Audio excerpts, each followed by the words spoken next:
Dekreto Flusi 2024. Bakit anya parang ang bagal ng proseso ng mga nula osta ngayong taong ito kumpara nung nakaraang taon? At narito po ang nakita nating problema ayon na rin sa Ministerio del Interno.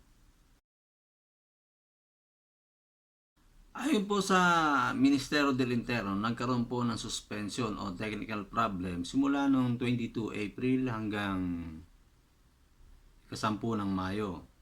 Suspendido po ang mga kahilingan para po sa mga nula osta at pati na rin po sa mga recongenemento pamilyares. Yun po yung mga petisyon upang makapasok dito sa Italia. Kung ang mga kahilingan para sa nula osta at recongenemento pamilyare ay naapektuhan ng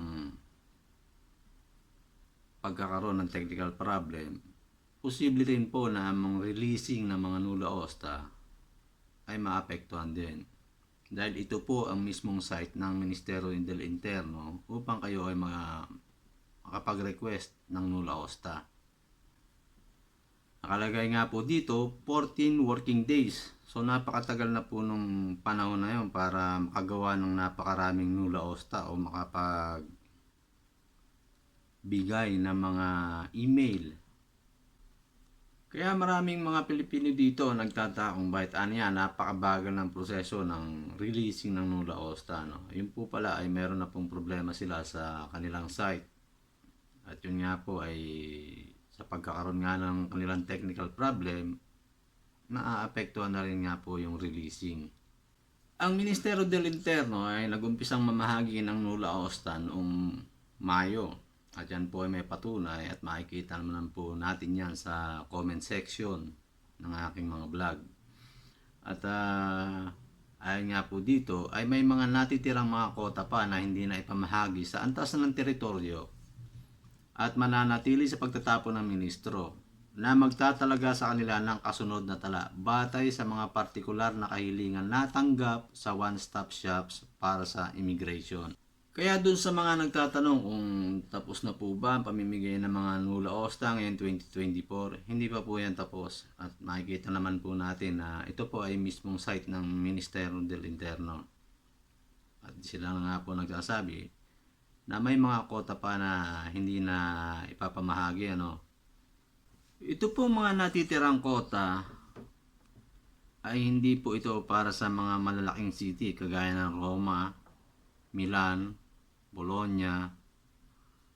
Hindi po ito para sa tatlong yan dahil sobra-sobra na po ang mga kota na nakatalaga dito. Talagang napakarami po ng numero, napakalaki ng numero na inilaan dito ng gobyerno ng Italia. Kaya ito po mga natitirang kota na to, posible po yan na sa mga probinsya na po.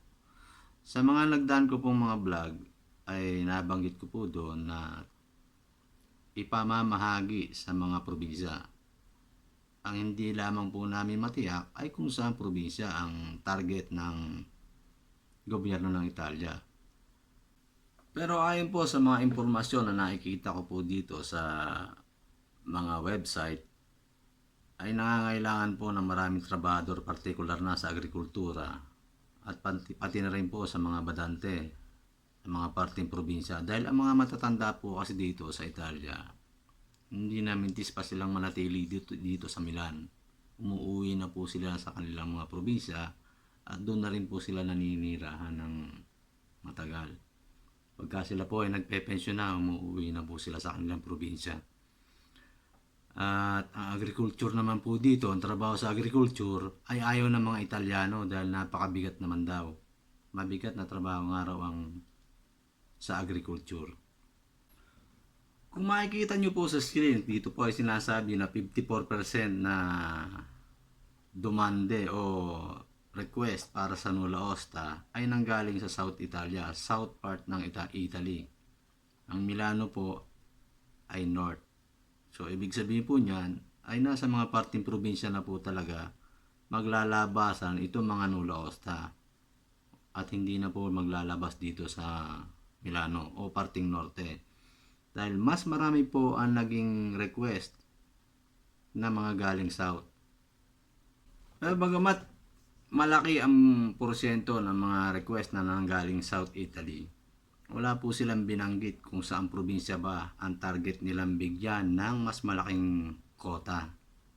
Dahil sa ang target nga po ng Italy ngayon ay ang mapalakas ang agriculture. Dahil sa bihira nga po mga Italyano nagtatrabaho sa ganyan.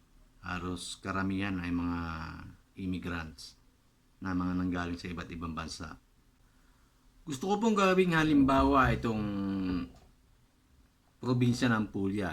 Makikita po natin dito kung gaano karami yung naging aplikante nila, no? At ayon nga po dito, ang Puglia ay merong 12% ng mga negosyong pang-agrikultura sa Italia.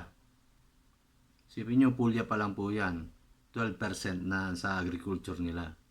At ang kampanya ay 6% lamang. Pansinin po natin dito, Puglia pa lang po yan. Napakalaki na ng porsyento ng kanilang pang-agrikultura kumpara sa ibang lugar.